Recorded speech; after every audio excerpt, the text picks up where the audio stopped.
Dan hari ini kita akan sama-sama belajar, ya. Tema kita di dalam bulan Juni di GBI Jabar khususnya itu adalah menjadi murid yang berbuah. Ya, siapa di sini murid Kristus? Siapa di sini murid Kristus? Oke, kalau semuanya murid Kristus, aku mau nanya nih. Kalau murid itu sekolah itu masuknya telat atau sebelumnya? Hah? On time? Siapa yang tadi datanya on time? Halo? Ya, dalam hal yang sederhana, kita mengaku diri kita adalah murid, tetapi ternyata kita bukan murid yang baik. Amin? Gak ada yang amin. Berarti di sini mengaku dirinya baik-baik saja. Amin. Ayo, ya. Hari ini kita belajar, kita berakar di dalam Tuhan, ya. Berakar di dalam Tuhan itu untuk menjadi apa sih? Supaya kita menjadi murid yang berbuah. Ya. Bagaimana kita akan menjadi murid yang berbuah kalau diri kita sendiri itu tidak pernah hidup di dalam Tuhan? Kita orang Kristen, banyak orang-orang Kristen mengaku dirinya Kristen, KTP-nya Kristen, dibaptis secara Kristen, tetapi ya kehidupannya jauh dari apa itu yang namanya orang Kristen, apalagi menjadi murid. Ya. Saya membayangkan di muka bumi ini ada 8 miliar manusia, tetapi apakah mereka mengerti tujuan hidupnya bahwa mereka itu adalah orang-orang Kristen? Itu menjadi saja tanya besar. Ya. Banyak orang kalau ditanya, kenapa sih kamu lahir di muka bumi ini? Ya, kan saya dilahirin sama orang tua saya. Terus, tujuanmu apa? Tuh. Ya. Banyak orang nggak ngerti tujuannya, tetapi hari ini kita belajar apa itu menjadi murid. Ya. Nah, kita membayangkan, nggak mau ya. Ya. Bayangkan kalau ada pohon besar, pernah lihat pohon tumbang nggak? Pohon itu tumbang kenapa? Hah? Akarnya nggak kuat. Yang disalahin anginnya. Ya. Kalau kita lihat pohonnya gede, gagah perkasa, tetapi dia tidak punya akar yang kuat. Ya. Di Amerika, silahkan nanti baca di Google, ada namanya pohon sequoia, yaitu di satu taman nasional di Amerika. Itu umurnya sampai ribuan tahun. Keren nggak? Ya, itu saking gedenya mereka bisa sambung menyambung dan mobil bisa lewat di bawah. Akarnya itu kemana-mana. Kita melihat akar yang di atas, tetapi sesungguhnya dia punya akar yang ke dalam sekali sehingga dia bertahan untuk hidup sampai ribuan tahun. Ya. Nah demikian juga Tuhan pengen bahwa kita itu mengakar di dalam Kristus. Rasul Paulus di dalam pesannya kepada jemaat di Kolose, dia katakan begini, di dalam Kolose 2 ayat 6, yuk kita baca ya, saya baca ayat 6, Bapak Ibu yang ke-7, kelihatan nggak? Kelihatan, oke. Ya, saya baca ayat yang ke-6. Kamu telah menerima Kristus Tuhan kita, karena itu hendaklah hidupmu tetap di dalam Dia, Bapak Ibu. Hendaklah kamu berakar di dalam Dia dan dibangun di atas Dia. Hendaklah kamu bertambah terus dalam iman yang telah diajarkan kepadamu dan hendaklah hatimu melimpah dengan sukacita. Ya, ini adalah perkataan Paulus yang merupakan nasihat atau pesan yang disampaikannya kepada jemaat yang ada di Kolose. Ya. Dia berkata bahwa kamu telah menerima siapa? Menerima Kristus Yesus. Ya. Artinya apa sih? Bahwa kita, orang-orang di Kolose pada waktu itu termasuk diri kita tuh telah menerima Kristus. Kalau Bapak Ibu belum menerima Kristus, nggak mungkin hari Minggu ada di sini. Benar nggak? Ya, mungkin kita ada di tukang bubur depan. Karena tadi sebelum masuk sini saya sempat sarapan bubur Pak Amri. Haucer Pak. Nah, dia katakan begini, telah menerima Kristus. Artinya apa sih? Kalau kita sudah menerima Kristus, berarti kita menganggap ya dan menyatakan di dalam kehidupan kita bahwa dialah satu-satunya Tuhan dan Juru Selamat kita. Amin. Ya, kita akui itu di depan siapapun juga bahwa aku adalah orang Kristen yang percaya Yesus Kristus itu adalah Tuhan dan juga Dia yang sudah menyelamatkan kehidupanku. Menyelamatkan dari apa? Banjir bandang. Ya. Menyelamatkan dari apa? Harusnya kita itu menerima upah kekal yaitu berupa hukuman, tetapi karena anugerah kasih Tuhan melalui Yesus Kristus kita diampuni. Ya. Karena siapa yang percaya padanya tidak akan binasa melainkan beroleh hidup yang kekal. Itu dikatakan oleh Tuhan.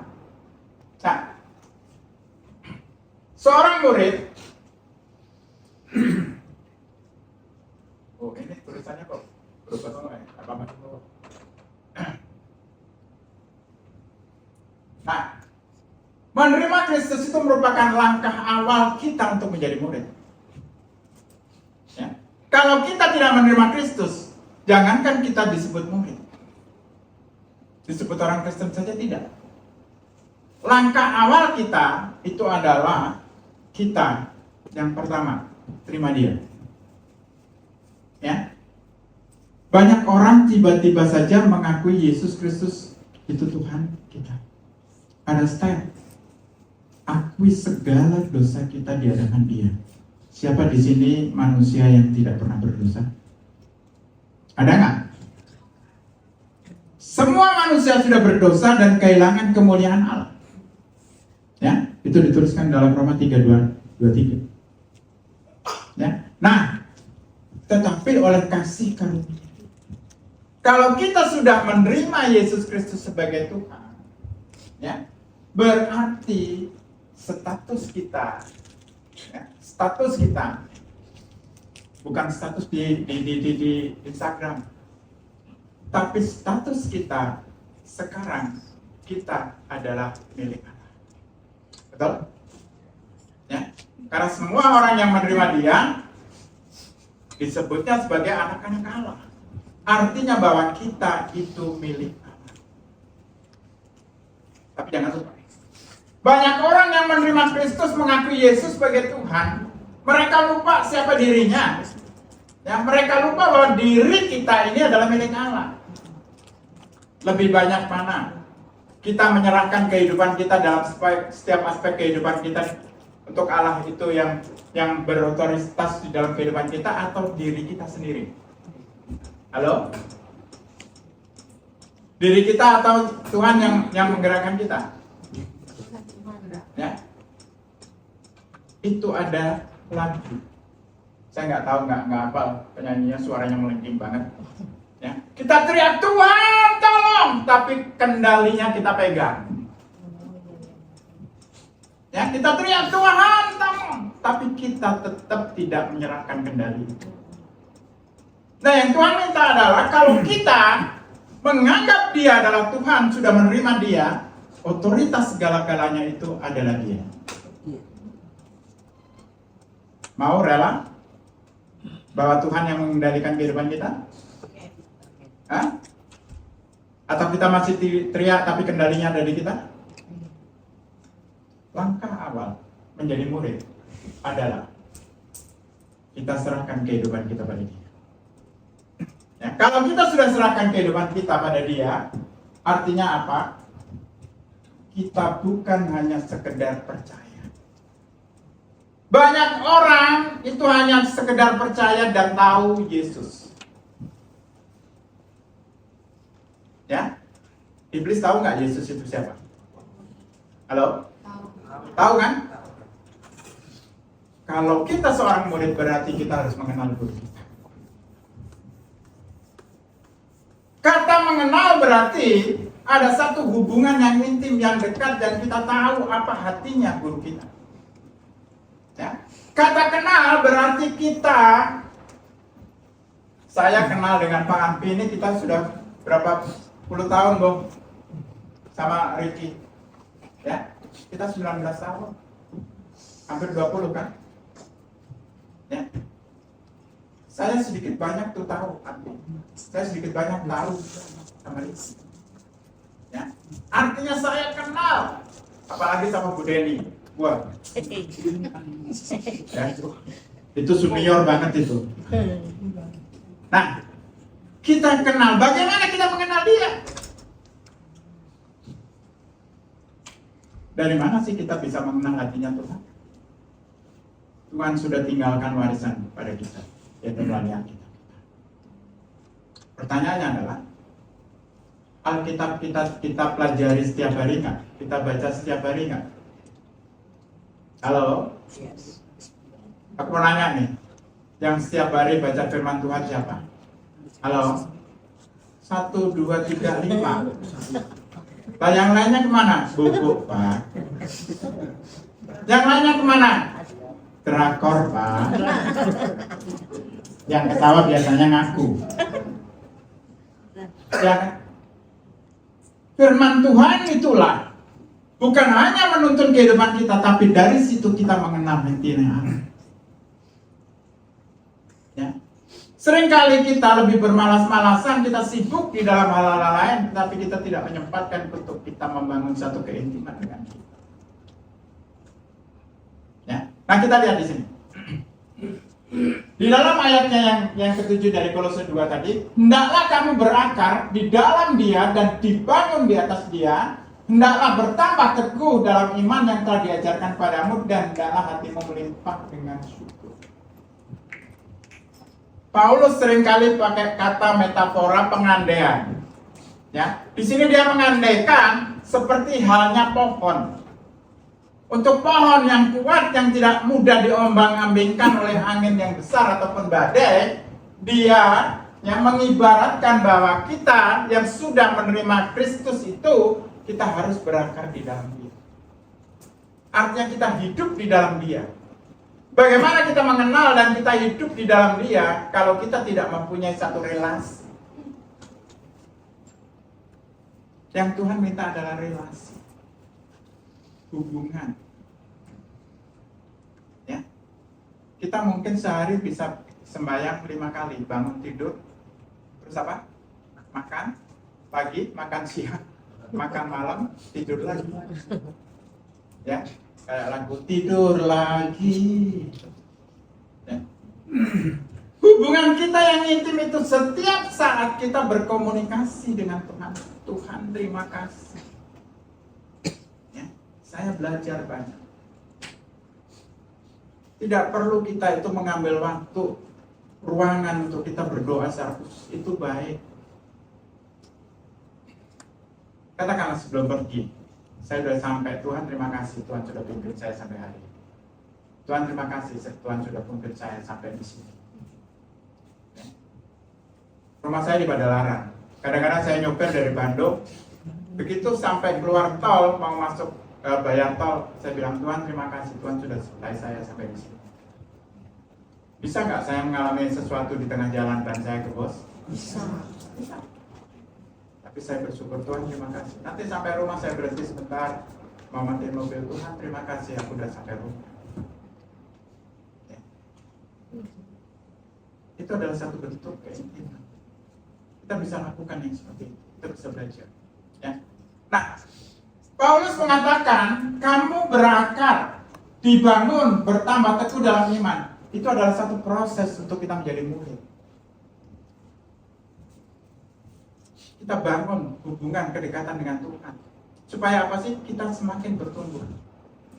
Anak sekolah yang baru masuk kelas 1 SD, tiba-tiba pinter nggak? Halo? Kalau ada itu, mungkin dia adalah cucu keturunan Einstein. Ya. Nah, pasti harus belajar terus. Bahkan dia sudah lulus S1, kalau dia pengen lagi, dia sekolah lagi dan sekolah. Ya. Di luar sekolah ada pelajaran kehidupan di sekitar kita. Demikian juga kita sebagai anak-anak Tuhan. Kita terus dibangun. Paulus mengatakan itu dibangun. Untuk apa? Kita terus bertumbuh. Tumbuh apa? Iman kita. Sekali lagi, bagaimana tumbuh kalau kita tadi tidak pernah membangun keintiman, tidak pernah kita membaca firman-Nya. Firman itu adalah, saya katakan, itulah artinya Tuhan. Bukan hanya sekedar sejarah, bukan sekedar cerita yang sudah usang. Enggak. Ayo kali ini, kalau kita mengaku bahwa kita adalah murid, kita harus punya dasarnya. Ya. Hari-hari ini kita melihat bagaimana banyak orang-orang di luar sana yang mereka tidak pernah tahu tujuan hidupnya, sehingga mereka gampang sekali digoyang oleh situasi. Banyak sekali orang-orang yang terkecoh dengan iming-iming dunia. Orang yang tidak pernah tahu tujuan hidupnya, kalau kita tanya tujuan hidupmu apa? Apa jawabnya yang paling banyak? Hah? Apa kira-kira? Jawabnya adalah lagi-lagi uang. Ya kan? Pokoknya aku kejar uang karena uang itu berkuasa dalam segala hal. Oke. Apakah uang itu bisa menebus malaikat, nyogok malaikat nanti untuk masuk surga? Seringkali kita menganggap bahwa uang itu adalah segala-galanya. Bukankah banyak keluarga rusak karena uangnya banyak? Ya? Karena dia dikendalikan oleh uangnya. Hari ini kita belajar, ya, untuk menjadi murid Kristus yang sejati, kita harus berakar. Ibarat pohon yang menyerap makanan itu siapa? Nah, akar itu menyerap makanan nutrisinya dari tanah, kemudian dia alirkan ke batang ke cabang-cabang benih. Sama seperti itu. Paulus membuat metafora yang tepat untuk itu. Nah, kita lihat proses pertumbuhan rohani. Saya sekolah dulu kehutanan. Ya, saya ada di kehutanan, sekolah 4 tahun, 5 tahun. Kemudian saya kerja di bidang kehutanan, itu hampir 40 tahun. Saya hafal banget bagaimana proses untuk apa yang digambarkan oleh Paulus. Ya. Untuk menjadi pohon yang sampai berbuah itu berasal dari biji. Biji bukan sekedar biji, itu namanya benih. Ya, benih itu apa sih? Biji yang sudah diseleksi baik, dia mempunyai kesempatan untuk hidup. Ya. Tidak sembarang biji diambil. Kemudian kita lihat, biji itu harus masuk, dia mati. Sama dengan kita, ketika kita mengaku bahwa diri kita adalah murid, matikan segala ego kita. Jangan lagi kita teriak Tuhan, tapi kita tetap ego kita yang jalan.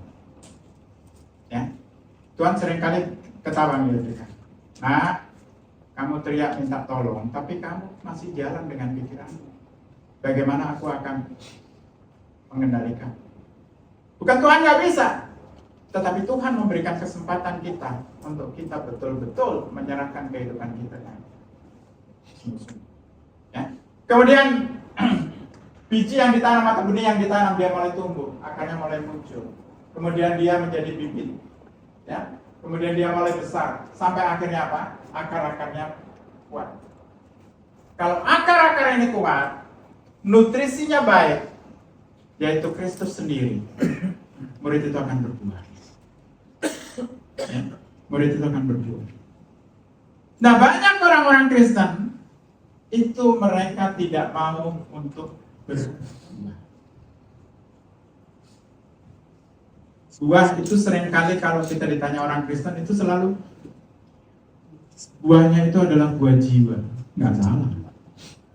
Karena Yesus katakan, pergilah jadikanlah semua bangsa itu muridku. Ya. Tetapi dimulai dari buah kehidupan kita sendiri. Ya. Makanya di dalam Galatia 5 itu dikatakan tentang buah roh, bukan buah-buah roh. dua roh. Ya, 9 jadi 1. 9 and 1. Artinya itu keseluruhan.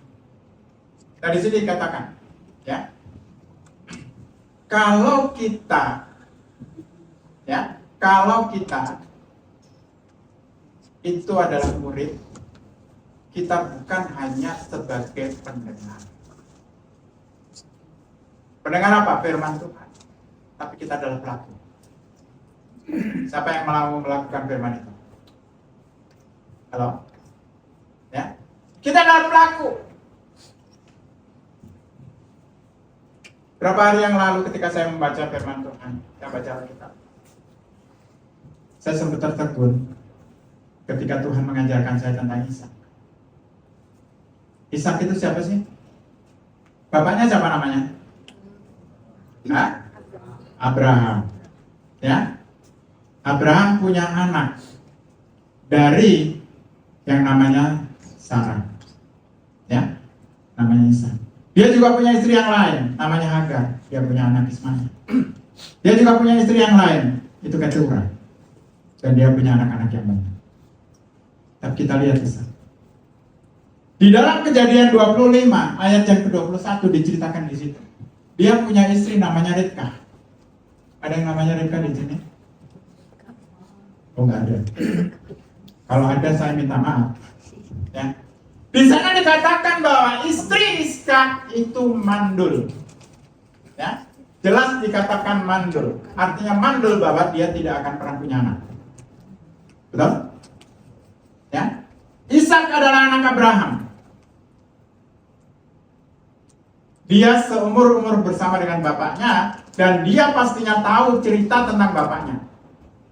Bisa nggak Ishak itu mengambil keputusan bahwa karena istriku mandul nggak akan punya anak, aku ngambil dong wanita lain? Bisa nggak? Hah? Sangat bisa. Dia nyontoh bapaknya. Ya. Tapi saya melihat di sini. Tidak disebutkan dalam Alkitab, tapi saya belajar di sini. Ishak, dia berdoa untuk istrinya. Ya, sekali lagi, dia berdoa untuk istrinya. Dia tidak mengutuki istrinya. Ya, dia tidak mengatakan, "Engkau perempuan mandul, pergi kamu dari sini, aku cari istri yang lain." Ishak kaya, tapi tidak pernah dilakukan. Karena dia ada akar yang kuat di dalam Tuhan. Sekalipun dia melihat lingkungannya, bapaknya pernah melakukan hal yang salah di hadapan Tuhan, dia tidak lakukan. Hasil daripada doa itu, Ribkah mengandung 2 anak kembar, tapi anak itu bertolak-tolakan. Ya, dia menjadi gusar. Dikatakan dalam ayat yang ke-22, dia menjadi gusar. Tuhan, kenapa kau memberikan anak yang seperti ini? Dia tidak mengeluh. Apa yang dia lakukan? Dia minta petunjuk kepada Tuhan. Hebat nggak? Ya, dia datang kepada Tuhan. Tuhan, apa yang harus aku lakukan? Mari, hari ini Tuhan ingatkan pada kita. Ya, datang kepada Dia. Setiap kalian menghadapi masalah, sebesar dan sekecil apapun, datang kepada Dia. Karena Dia tahu jalan-jalan hidup kita. Ya. Jangan kayak lagu, ada Mbak Dukun, kayak gitu kan? Kira-kira banyak nggak orang Kristen yang kayak gitu? Hah? Nggak ada Pak, nggak ada yang ngantuk. Tapi maksudnya, ya loba, banyak pisan. Karena apa? Mereka hanya Kristen-Kristenan. Di sini jangan sampai ada yang seperti itu. Betul nggak Pak Amin? Ya, kalau ada Pak cinta aja Pak. Ya. Dia datang kepada Tuhan, dia minta petunjuk. Di situ dikatakan petunjuk.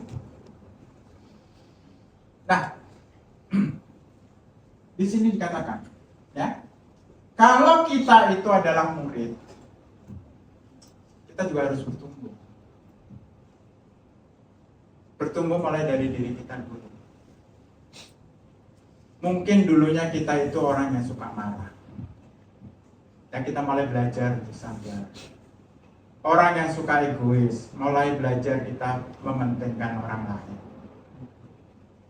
Ya, kita mungkin nggak sadar di jalan kebut-kebutan, itu kira-kira egois nggak? Hah? Pak, keburu-buru Pak. Ya keburu-buru, kalau kamu ketabrak jeger kan. Nah, ada banyak hal yang harus kita perbaiki dulu dari kehidupan kita. Kita harus belajar itu. Kita harus berubah. Itu namanya kita mau untuk dibentuk. Ya, seorang murid itu rela untuk kita itu dibentuk. Dibentuk oleh apa? Untuk menjadi segambar dan serupa dengan Kristus. Di dalam Roma 8 ayat 29, ya, di sana setiap orang yang sudah dipilihnya, dipilih itu artinya orang yang mau menerima Dia sebagai Tuhan dan Juru Selamat. Tuhan sudah katakan supaya barang siapa yang percaya kepadanya.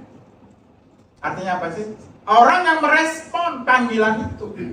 Dan kita adalah orang yang merespon. Artinya kalau kita orang yang merespon, kita menjadi murid. Harusnya kita rela untuk dibentuk Tuhan. Karena Tuhan mau apa? Untuk kita menjadi serupa dengan Dia. Serupa dengan Dia itu siapa sih? Dia itu siapa? Yesus itu siapa? Tuhan. Ya.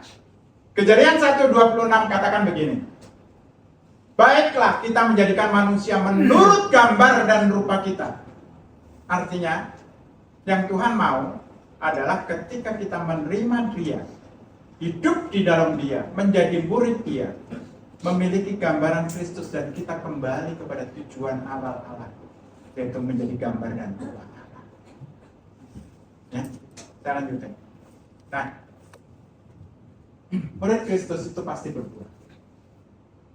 Di dalam Yohanes 15 ayat 7-8 dikatakan begini. Jikalau kamu tinggal di dalam aku, ya, saya pakai kata lain, jikalau kamu berakar di dalam aku, dan firmanku tinggal di dalam kamu, firmanku tinggal di dalam kamu, artinya bahwa untuk firman itu tinggal di dalam kehidupan kita, kita harus apa? Halo? Alkitab kita harus dijadikan apa? Bantal. Betul? Harus dibaca. Gak cukup dibaca kemudian dibuang. Pelajari itu. Ya. Pelajari. Sampai kapan? Sampai kita dipanggil pulang kembali ke rumah Bapa. Belajar itu gak ada batasnya. Ya. Kita harus belajar. Nah, mintalah apa saja yang kamu kehendaki dan kamu akan menerimanya. Dalam hal inilah Bapakku dipermuliakan jika kamu berbuah banyak. Seorang murid, ya, itu harus berbuah banyak. Karena di sini katakan dengan demikian kamu adalah murid-muridku. Jadi untuk berbuah banyak itu hukumnya adalah wajib. Katakan sebelahmu, berbuah. Katakan sekali lagi, wajib. Wajib. Ya, bukan wajib. Ya, wajib kita berbuah. Berbuahnya dari apa? Dari diri kita dulu. Di sini ada gambar. Ya, itu adalah buah-buah roh. Buah roh, sorry. Ya, ada 9 buah. Itu yang harusnya ada di dalam diri kita. Dimulai dari kasih. Dimulai dari sukacita. Dimulai dari kesabaran, ya, sampai ada pengendalian diri. Itu semuanya harus kita miliki dulu. Bagaimana kita akan berbuah untuk meraih jiwa kalau dia melihat kehidupan kita alo sama aja dengan gua? Ya nggak? Ya. Kalau orang lain melihat kita masih suka ngomongin orang lain, alias gosip, digosok makin sip. Lo ternyata sama dengan tetangga gua. Tetapi kalau kehidupan kita itu adalah kehidupan yang mencerminkan Kristus, karena Kristus tinggal di dalam kehidupan kita, orang akan melihat, kok kamu berbeda dengan orang-orang lain. Ya nggak? Kok aku merasa damai ketika kamu ngobrol dengan aku. Ya. Orang yang tadinya tidak mengenal Kristus, kita mulai membawa dia untuk mengenal Kristus. Tetapi dimulai dari diri kita dulu. Ya. Nah, kita lihat murid yang berdua itu dia akarnya kuat banget. Nih, akarnya kuat banget, akarnya sampai ke dalam. Nah, baru berdua. Dari berakar dulu di dalam Kristus itu artinya kita tinggal, kita memiliki relasi, kita memiliki hubungan yang intim dengan Dia. Baru kita bisa berbuah dalam kehidupan kita. Kalau kita tidak pernah intim dengan Dia, kita tidak akan pernah tahu isi hati Dia. Kalau kita tidak pernah tahu isi hati Dia, bagaimana kita akan berubah di dalam kehidupan kita dulu. Banyak orang menganggap bahwa orang Kristen berbuah itu adalah melalui buah-buah jiwa. Dapat orang lain, orang yang belum kenal Kristus dibawa ke gereja, itu tidak sama. Tetapi mari kita ubah dulu buah di dalam kehidupan kita. Apakah kita sudah mau belajar untuk hidup untuk Tuhan? Itu yang Tuhan mau. Nah, kita lihat di sini. Relasi yang intim antara kita dengan Tuhan itu sangat-sangat diperlukan. Dikatakan, jikalau kamu tinggal di dalam aku, itu menunjukkan satu keintiman. Kita mengenal bukan hanya sekedar tahu. Kita tahu Yesus Kristus yang bagaimana hatinya Dia yang mengasihi kita. Ya. Banyak orang-orang Kristen yang tidak mengenal hatinya Tuhan. Ketika dia menghadapi masalah, dia katakan begini, Tuhan izinkan ini. Tuhan izinkan ini. Berarti pelakunya adalah Tuhan. Benar nggak? Menuduh atau fitnah? Halo? Berarti Tuhan kita jahat dong? Seringkali kita karena tidak mengerti hatinya Allah, kita menganggap bahwa Allah adalah pelaku dari segala sesuatu. Padahal katakanlah kita punya perusahaan, kita punya usaha salah kelola. Itu terus kemudian aku bangkrut karena Tuhan izinkan. Boleh nggak deh saya dibukakan di dalam Yesaya 31 ayat 5. Ya. Kita akan lihat di situ. Apakah benar bahwa Tuhan kita itu adalah Tuhan yang jahat? Seringkali kita menganggap bahwa oh Tuhan izinkan, dengan gampang kita bilang seperti itu. Ya, kita lihat di sini. Seperti burung yang berkepak-kepak melindungi sarangnya, karena ada anaknya di situ. Demikianlah Tuhan semesta alam akan melindungi Yerusalem, itu kita. Ya. Ya, melindungi dan menyelamatkannya, memeliharanya dan menjauhkan dari celaka. Tuhan itu seperti burung yang sedang punya anak di sarang, dia berkepak-kepak. Bukan untuk mencelakakan kita. Seringkali kita katakan Tuhan izinkan itu. Tuhan tidak pernah mengizinkan kita kecelakaan. Tapi kita sendiri yang seringkali membuat kita celaka. Benar? Ayat ini membuat saya terbelalak. Iya. Tuhan gak pernah mencelakakan aku. Seringkali kesalahan itu dalam diriku. Benar? Benar atau benar? Nah, hari ini kita mulai belajar, ya. Tidak lagi kita memfitnah Tuhan, apa bahasanya? Ya, tetapi kita bersyukur. Kita bersyukur. Bersyukur. Kalau umpamanya hari ini, ya, kita sedang kesulitan untuk bayar anak sekolah. Kita cuma mengucap, Tuhan aku bersyukur, Tuhan sudah sediakan uang itu. Saya mengalami banyak hal. Ya. Ketika saya belum mengenal ayat yang seperti ini, seringkali saya khawatir. Seringkali saya, bisakah saya melakukan ini? Tetapi ketika doa saya ubah, Tuhan terima kasih. Tuhan sudah bereskan itu. Beres. Ya. Karena apa? Artinya saya sudah serahkan itu kepada Tuhan. Bahwa silakan Tuhan pegang kendali. Tuhan itu adalah Tuhan yang kasih. Tuhan itu nggak pernah mencelakakan kita. Rancanganku bukanlah rancangan kecelakaan, tetapi apa? Masa depan yang penuh dengan harapan. Kalau Tuhan yang mengasihi, gak akan ada firman begitu besar kasih Allah akan dunia. Betul? Dikatakan begitu besar, artinya unlimited. Ya. Oke, lanjut lagi. Nah, jadi dia murid yang sejati, dia akan menghasilkan banyak buah. Yang pertama adalah buah kasih. Mungkin kita lagi dibenci oleh banyak orang. Kita tetap mengasihi dia. Ya kan? Tetap mengasihi dia. Mungkin kita orang yang tidak sabaran. Ada tekanan, ada masalah. Kita belajar untuk sabar. Ya. Kalau perlu nama kita ditambahkan. Yang pria ditambah Sabarudin, ya. Yang wanita ditambahkan Sabarwati. Ya. Nah, kita belajar. Kemudian buah iman percaya di tengah ketakutan. Dan jangan lupa, ada buah ketaatan dan kesetiaan. Minggu-minggu yang lalu kita dengar ada berita besar di negeri kita. Ya.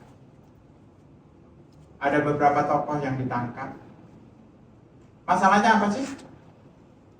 Masalahnya apa? Uang. Ya. Yang dia kejar adalah uang. Dia pikir nanti uangnya bisa buat bantal di kuburan. Ya. Tapi akhirnya apa? Apakah di penjara dia terus pakai bantal uang? Ya. Yang ada mungkin pakai tikai. Karena dia tidak pernah tahu tujuan hidup. Dia pikir dengan jabatan itu adalah kesempatan untuk memperkaya diri. Ya. Tetapi semuanya hancur. Kita belajar. Kita taat. Kita setia. Dengan apa? Yang Tuhan kehendakkan. Bukan berarti kita nggak boleh kaya. Tuhan itu memberikan kita ya berkat untuk apa? Untuk kita bisa menggunakan itu untuk dalam rancangan Tuhan, bukan untuk kemauan kita sendiri. Ya. Kita tuh sekedar dititipin oleh Tuhan. Uang kita tuh punya siapa sih? Hah? Punya Tuhan juga. Nah, pesan rohani dari apa yang kita pelajari hari ini. Kemuliaan Allah akan dinyatakan ketika hidup kita menjadi cermin. Cermin itu memantulkan nggak? Ya, kalau kita berkaca gini, wajah kita terpantul nggak dari sini? Ya, tetapi kita di sini adalah yang memantul dari kehidupan kita. Kita ini cermin. Ya, memantul itu adalah karakter dan karya Tuhan kepada dunia dan kita.